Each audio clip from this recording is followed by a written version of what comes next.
अस्सलामु अलैकुम वरहमतुल्लाहि वबरकातुहू। आज की इस वीडियो के ज़रिए से हम आपके सामने शब बारात के मुताल्लिक़ कुछ अहम बातें पेश करने वाले हैं जो हमारे दरमियान शब बारात में क्या क्या रस्म व रिवाज राइज हो चुके हैं, क्या क्या रस्म व रिवाज हमारे अंदर शब बारात में दाखिल हो चुके हैं। और हम आपको इस वीडियो के ज़रिए से इंशाअल्लाह ताला ये बतलाएंगे कि शब बारात के मौके पर हलवा बनाना और नहाना, गुस्ल करना और अच्छे कपड़े पहनना ये शरई एतबार से कहाँ तक सही है, या शरई एतबार से ये बात जो हलवा बनाया जाता है या गुस्ल करके अच्छे कपड़े पहने जाते हैं ये शरई एतबार से कहाँ तक सही है। दूसरा, इस रात में कब्रस्तान जाना कहाँ तक सही है। और तीसरा, क्या इस रात में कुरान करीम नाजिल हुआ था या इस रात में कुरान करीम नाजिल नहीं हुआ था। तो देखिए, सबसे पहले इस रात में हलवा तकसीम करना या हलवा बनाना और सब घरों में तकसीम करना ये सही है या नहीं है। तो देखिए, इस रात में या शब बारात में 15वीं शाबान को हलवा तकसीम करना या हलवा बनाना ये शरीयत के एतबार से बिल्कुल सही नहीं है। और ये हलवा बनाना ये किसी भी सही हदीस से साबित नहीं है, या कुरान करीम की किसी आयत से साबित है, या अल्लाह के नबी सल्लल्लाहु अलैहि वसल्लम का ये मामूल था कि 15वीं शाबान को आपने हलवा बनाया हो, या सहाबा इकराम का या ताबिईन इज़ाम का या अइम्मा अरबआ का किसी भी सलफ़े सालिहीन का किसी का भी ये अमल नहीं था कि आपने 15वीं शाबान को हलवा बनाया हो या सहाबा इकराम को इसका हुक्म दिया हो। अब कई हजरात ये कहते हैं कि 15वीं शाबान को हम हलवा इसलिए बनाते हैं, वो ये दलील पेश करते हैं कि इस रात में एक जंग के मौके पर आप सल्लल्लाहु अलैहि वसल्लम के दंदान मुबारक शहीद हो गए थे और आप सल्लल्लाहु अलैहि वसल्लम ने हलवा नोश फरमाया था, हलवा बनवाया था, और ये 15वीं शाबान थी। तो जब हमने इसकी तहकीक की तो हमें मालूम हुआ कि जब आप सल्लल्लाहु अलैहि वसल्लम के दंदान मुबारक शहीद हुए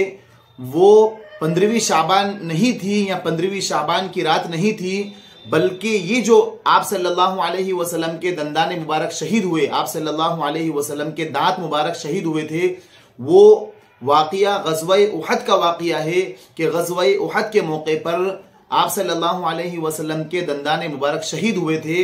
और ये वाक़िया शाबान के महीने में नहीं पेश आया, बल्कि ये वाक़िया सन हिजरी 3 शव्वाल के महीने में पेश आया था। तो लिहाजा जो हजरात ये कहते हैं कि 15वीं शाबान को हम हलवा इसलिए बनाते हैं कि आप सल्लल्लाहु अलैहि वसल्लम के दंदान मुबारक शहीद हो चुके थे और आप सल्लल्लाहु अलैहि वसल्लम से खाना तनाउल नहीं फरमाया जा रहा था, तो आप सल्लल्लाहु अलैहि वसल्लम ने हलवा बनाने का हुक्म दिया था और आप सल्लल्लाहु अलैहि वसल्लम ने हलवा नोश फरमाया था। तो ये बात बिल्कुल मनगढ़ंत है, किसी भी सही हदीस से ये साबित नहीं है, बल्कि ग़ज़वा उहद जो पेश आया जिसमें जिस जंग में आप सल्लल्लाहु अलैहि वसल्लम के दंदान मुबारक शहीद हुए थे वो तो शाबान का महीना ही नहीं था, बल्कि वो तो शव्वाल का महीना था और सन हिजरी 3 थी। तो ये जो बात कहते हैं ये बात बिल्कुल मनगढ़ंत है, सही हदीस से बिल्कुल ये बात साबित नहीं है। और इसी तरीके से इस रात में गुस्ल करना, अच्छे कपड़े पहनना और ईद जैसी खुशियां मनाना ये भी किसी सही हदीस से साबित नहीं है, ना सही रिवायात से ये बात साबित है, ना कुरान और हदीस से ये बात साबित है, ना सलफ़े सालिहीन से ये बात साबित है, या अइम्मा अरबआ से ये बात साबित है, ना ताबिईन इज़ाम से ये बात साबित है, बल्कि ये बात बिल्कुल मनगढ़ंत है। इसलिए हम इस रात में अव्वलन हलवा बनाने से और खुशियां मनाने से और मिठाइयाँ तकसीम करने से और घर घर में हलवा बनाने से और अच्छी तरह गुस्ल करना, नहाना, कपड़े पहनना, खुशबू लगाना, इन चीज़ों से इज्तिनाब करें, इन चीज़ों से कुल्ली तौर पर परहेज करें। दूसरा, इस रात में कब्रस्तान जाना। तो देखिए, एक ज़ईफ रिवायत से ये बात मिलती है कि आप सल्लल्लाहु अलैहि वसल्लम, अम्मा आयशा फरमाती हैं कि एक मौके पर मैंने आप सल्लल्लाहु अलैहि वसल्लम को 15वीं शाबान की रात जो थी उस रात को मैंने अपने बिस्तर पर नहीं पाया। जब मैं आप सल्लल्लाहु अलैहि वसल्लम को नहीं पाया तो आपको तलाश करने के लिए निकली तो मैंने देखा कि जन्नतुल बकी में कब्रिस्तान में आप सल्लल्लाहु अलैहि वसल्लम वहां पर मौजूद थे। तो ये बात सही है और ये बात ज़ईफ रिवायत से साबित है, लेकिन आप सल्लल्लाहु अलैहि वसल्लम का अमल जो हम देखते हैं तो आप सल्लल्लाहु अलैहि वसल्लम खुफिया तौर पर रात की तारीकी में खुफिया तौर पर आपने किसी सहाबी को अपने साथ नहीं लिया, किसी सहाबी को या सहाबी का जमगट्ठा बनाकर या एक बड़ी जम्मे गफीर ले जाकर आप सल्लल्लाहु अलैहि वसल्लम कब्रिस्तान में नहीं गए। तो आज जो हमारे मुआशरे में जो रिवाज चल रहा है, जो हमारे मुआशरे में 15वीं शाबान को कई लोग इकट्ठे होकर मुख्तलिफ लोग इकट्ठे होकर कब्रिस्तान जाते हैं, वहां पर और दूसरे रस्म रिवाज करते हैं और उसको चिरागा करते हैं और रोशन करते हैं, तो ये सब आप सल्लल्लाहु अलैहि वसल्लम से साबित नहीं है। खुद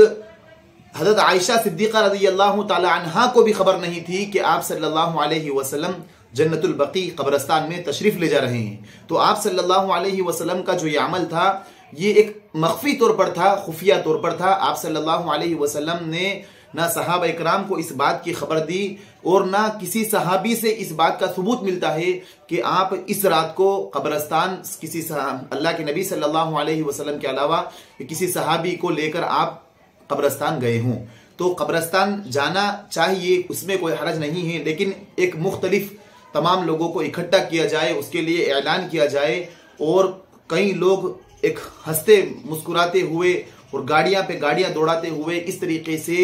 कब्रिस्तान जाना ये बिल्कुल सही तरीका नहीं है। ये आप सल्लल्लाहु अलैहि वसल्लम का तरीका और सहाबा इकराम का ये तरीका नहीं है। जब आप सल्लल्लाहु अलैहि वसल्लम इस रात को कब्रिस्तान गए तो आप सल्लल्लाहु अलैहि वसल्लम ने सहाबा इकराम को इससे कब्रिस्तान जाने का मुत्तले नहीं फरमाया, अम्मा आयशा को भी नहीं बतलाया कि मैं कब्रिस्तान जा रहा हूँ। और आज हमारे मुआशरे में जब ये जगने की रात होती है तो हम इसमें कई लोग जमा होकर, मुख्तलिफ लोग जमा होकर वहाँ कब्रिस्तान जाते हैं, शोर शगाबा करते हैं, सोते हुए लोगों की नींदें खराब करते हैं। तो इस तरीके से जाना ये किसी भी हदीस से साबित नहीं है और ये एक बहुत बुरा रिवाज हमारे अंदर दाखिल हो चुका है। तो हमें इससे एहतियात करना चाहिए। अगर हम कब्रिस्तान जाना चाहें तो एक या दो हजरात कब्रिस्तान चले जाएं और बिल्कुल खुफिया तौर पर जाएं और वहां पर इसाले सवाब करके आ जाएं। लेकिन ये जो गाड़ियों से जाना, एक गाड़ी उधर दौड़ाई गई, इधर दौड़ाई गई, मुख्तलिफ लोगों को जमा करना, कई लोगों को जमा करके इस तरह जमात जाना, ये आप सल्लल्लाहु अलैहि वसल्लम का अमल नहीं है। इसी तरीके से एक और बात, इस रात में क्या कुरान करीम इस रात में नाजिल हुआ, तो इसमें अइम्मा के दरमियान और मुहद्दिसीन रहमतुल्लाहि अलैहि के दरमियान इख्तिलाफ है। कुरान करीम में फरमाया गया इन्ना अंज़लनाहु फी लैलतिन मुबारका, और एक और कुरान करीम में पारा याम में सूरह इन्ना अंज़लनाहु फी सूरह क़द्र में इन्ना अंज़लनाहु फी लैलतिल क़द्र वमा अदराका मा लैलतुल क़द्र, इसमें फरमाया गया है कि कुरान करीम हमने लैलतुल क़द्र में नाजिल फरमाई, यानी शब क़द्र में हमने इस रात को कुरान करीम को नाजिल फरमाया। तो अक्सर उलमा इस बात के कायल हैं, अक्सर मुहद्दिसीन इस बात के कायल हैं कि कुरान करीम 15वीं शाबान को नाजिल नहीं हुआ, बल्कि कुरान करीम शब क़द्र में नाजिल हुआ है। तो ये बात एक इख्तिलाफी बात है, लेकिन इस रात में जो हम खुराफात करते हैं और नई नई रसूमात करते हैं, इन चीज़ों से हमें एहतियात करना चाहिए। और हम हुजूर पाक सल्लल्लाहु अलैहि वसल्लम के तरीक़े से हटकर जो रसूमात करते हैं, जो नई नई रस्म रिवाज करते हैं, ये इन चीज़ों से हमें एहतियात करना चाहिए। खुद अल्लाह के नबी सल्लल्लाहु अलैहि वसल्लम की रिवायत है कि आप सल्लल्लाहु अलैहि वसल्लम फरमाते हैं कि जब मैदान महशर कायम होगा, तो जब मैं आबे कौसर, जब हौज़े कौसर पर आप सल्लल्लाहु अलैहि वसल्लम वहाँ पर पानी तकसीम करते होंगे हौज़े कौसर पर, तो उस वक्त मेरे उम्मती जो मेरे उम्मती होंगे वो मेरे पास आएंगे, तो फरिश्ते उनको वहाँ से धकेलेंगे और ये फरमाएंगे सुहकन सुहकन। तो आप सल्लल्लाहु अलैहि वसल्लम फरमाएंगे फरिश्तों से कि ये मेरे उम्मती है, इन्हें आने दो। तो फरिश्ते ये अर्ज करेंगे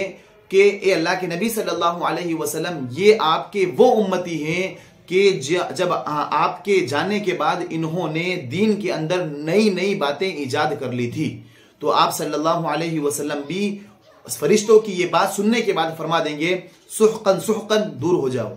मुझसे दूर हो जाओ, मुझसे दूर हो जाओ। तो अल्लाह माफ़ करे, हम इन नई नई बातों को, नई नई चीज़ों को ईजाद करके हम हुजूर पाक सल्लल्लाहु अलैहि वसल्लम की शफाअत से महरूम ना हो जाएं। इसलिए हम उन्हीं चीज़ों को करें जो कुरान और हदीस में हमें हुक्म दिया गया है। अब हम शबे बारात यानी जो जगने की रात होती है, हम उस रात में क्या करें? तो देखिए,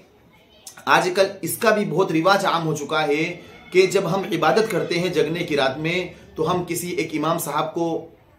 पकड़ लेते हैं, किसी हाफिज साहब को पकड़ लेते हैं और उनसे कहते हैं कि हमें सलातुत तस्बीह जमाअत से पढ़ाइए। तो देखिए, सलातुत तस्बीह जो नमाज है उसका जमाअत से पढ़ना ये नफल है, और नफल नमाज का जमाअत से पढ़ना किसी भी सही हदीस से साबित नहीं है। तो नफल नमाज का जमाअत से पढ़ना, कई लोग जमा हो जाएं और उसके बाद इस नमाज को पढ़ें, जमाअत से नमाज पढ़ी जाए, सलातुत तस्बीह या कोई और नवाफिल 4 रकात की नियत बांध दी जाए, कोई नफलें पढ़ी जाए और वो जमाअत से पढ़ी जाए, तो ये किसी भी हदीस से साबित नहीं है। इसलिए इस रात में ज्यादा यकीनन इबादत करना चाहिए और इस रात में हमें कुरान का एहतिमाम करना चाहिए, नवाफिल का एहतिमाम करना चाहिए, लेकिन हम इज्तिमाई तौर पर ना करें, बल्कि हम मुनफरिद तन्हा तन्हा हम इन इबादतों को करें। हमें सलातुत तस्बीह भी पढ़ना है तो हम जमाअत से ना पढ़ें, जमाअत से पढ़ना,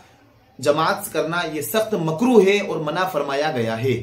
और अगर हम इस रात में इबादत करना चाहें तो हम पहले भी बतला चुके हैं कि इस रात में हम उन नमाजों को पढ़े जो हमारी जिंदगी में कज़ा नमाजें हो चुकी है, जो हमसे कई नमाजें फौत हो चुकी है, हम उन कज़ा नमाजों को पढ़े। ये हमारे लिए बदरजे अवला और हमारे लिए बेहतर होगा नवाफिल के पढ़ने से, इसलिए कि कल क़यामत के दिन अल्लाह ताला हमें नवाफिल के पढ़ने पर अजर अता फरमाएगा, सवाब अता फरमाएगा। लेकिन हमने अगर कुछ नवाफिल नहीं पढ़ी है तो अल्लाह ताला हमसे पूछगछ नहीं करेगा, हिसाब व किताब नहीं लेगा। लेकिन अगर हमने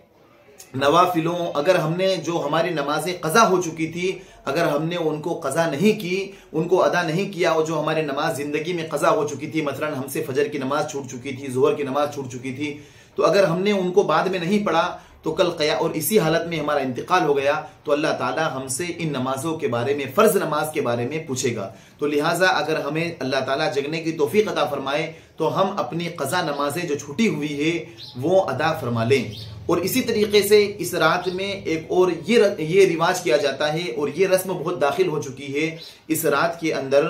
कि कोई नमाज मुतय्यन कर ली जाती है, कोई नमाज बतलाई जाती है जिसमें पहली रकात में यही सूरत पढ़ना है, दूसरी रकात में ये सूरत पढ़ना है, तीसरी रकात में ये सूरत पढ़ना है, और इस तरह नमाज पढ़ने से, नफले पढ़ने से बहुत ज्यादा सवाब है। तो देखिए, ऐसी जितनी नमाजें बतलाई जाती है कि जिसमें ये सूरत मुतय्यन करके कि इस रात में ये नमाज पढ़ने से इतना ज्यादा सवाब है, तो ये शबे बारात के मुताल्लिक हमने जितने भी मुताला किया है, हमें इस रात में कोई खास इबादत करने का